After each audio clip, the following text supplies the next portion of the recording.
There appears to be a growing debate in conservative circles over how Pierre Poilievre and the Conservatives should campaign, specifically how much time they should spend on U.S. President Donald Trump. Our correspondent Wyatt Sharpe has more on that debate.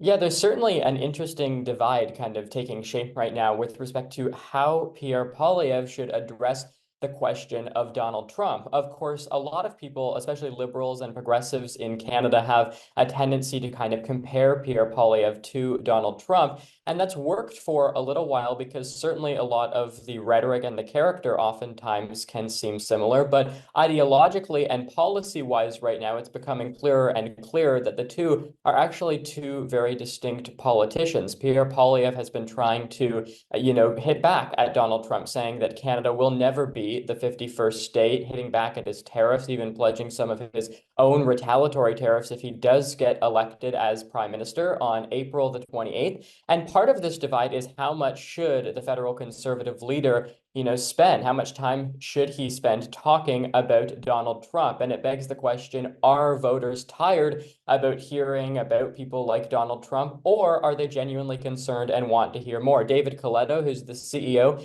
of Abacus Data, says that Pierre Poilievre should venture away from talking about Donald Trump and really be kind of the candidate in this election who is willing to talk about and champion other policy issues like, the cost of living or perhaps energy, certainly something that the Conservatives have championed in previous elections as well. And contrary to that, you have Corey Teneycke from Rubicon Strategy, who was really the architect of Doug Ford's successful re-election campaign, most recently, of course, just in February, who says he thinks Pierre Poilievre should spend almost as much time as Mark Carney talking about Donald Trump. And Teneycke is saying that he believes that largely due to the fact that Poilievre has kind of an ability to hit back in a message of Canada first, in the same way Donald Trump oftentimes over the course of the presidential election would pursue the America First rhetoric. Teneycke believes that that message resonated with the American people. And so, a Canada First message might be able to resonate with Canadians. But I would just conclude with the fact that maybe some